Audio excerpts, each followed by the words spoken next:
Ишкерчилик адам укуктарына орчундуу таасир этиши мүмкүн. Бул оң да, терс да таасир болушу ыктымал. Бүгүнкү күндө компаниялар дүйнөлүк масштабта иштеп жатат. Демек, алардын таасири дагы өсүүдө.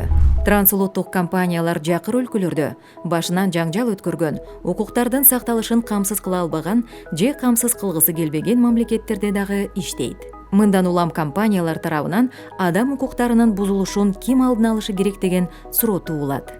2011-жылы Бириккен Улуттар уюму бул маселени чечүү үчүн бизнестин жана мамлекеттин жоопкерчилигин аныктаган принциптерди кабыл алган. Бул кандай принциптер? Жетектөөчү принциптер 3 компоненттен турат.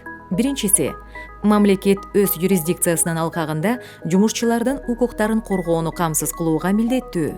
Компаниялар тарабынан адам укуктарынын бузулушун алдын алууга милдеттүү.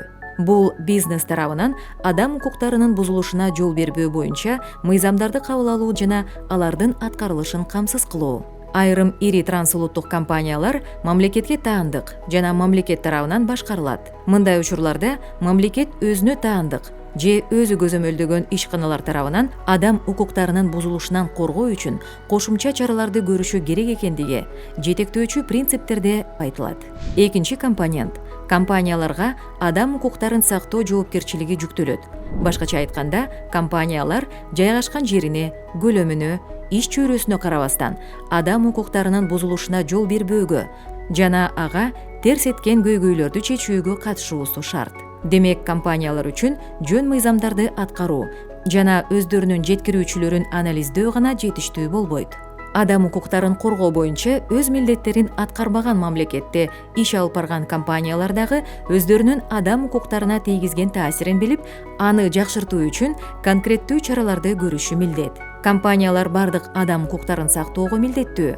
Мисалы, мектеп же көпүрө куруу аркылуу социалдык жоопкерчилик чараларын ишке ашырууга катышуу керек. Бирок социалдык жоопкерчиликти аткаруу аракеттери компанияларды өз кызматкерлеринин жергиликтүү коомчулуктун негизги укуктарын сактоодон бошотпойт. Компаниялар адам укуктарын сактоо жана коргоо жаатында тынымсыз текшерүү иштерин жүргүзүп турушу зарыл. Бул компаниянын ишмердүүлүгү таасир этиши мүмкүн болгон бардык адамдар менен диалогко баруу зарыл дегенди билдирет. Адам укуктары жаатында талдоо жүргүзүү түшүнүгү компаниянын ишмердүүлүгүнүн натыйжасында адам укуктарына тийгизген таасирлерди аныктоо жана чечүү процесси уланып жатканын билдирет. Жетектөөчү принциптердин 3-чү компоненти бул жабырлануучулардын укуктары бузулган учурда аларды укуктук жактан коргоонун натыйжалуу ыкмалары менен камсыз кылуу. Мамлекет даттанууларды кароо жана чечүүдө соттук жана соттук эмес механизмдерди жеткиликтүү кылуусу зарыл. Компаниялар укуктардын бузулушу жөнүндө билдирип туруучу механизмдерди түзүп, даттануучулардын арыздары кароо процессине катышуусун камсыздашы керек. Компания кандай гана механизмди тандабасын, ал аныкталган жетектөөчү принциптерге жана натыйжалуулук боюнча талаптарга жооп бериши керек. Эгерде компаниянын даттануу механизми жай, чыгаш алуу же арыздануучулар үчүн жеткиликсиз болсо, анда аны эффективдүү чара катары кароого болбойт. Жогоруда айтылгандардын баары Бириккен Улуттар уюмунун бизнес жана адам укуктары боюнча жетектөөчү принциптеринде так жазылган.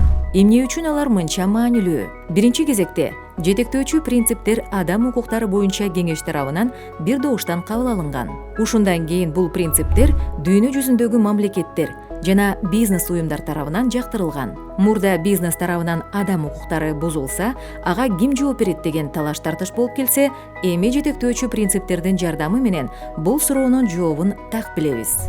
Ата мекендик компанияларга жана мамлекеттик ишмердүүлүккө Бириккен Улуттар уюмунун бизнес жана адам укуктары боюнча жетектөөчү принциптерин активдүү киргизүү мезгили келди.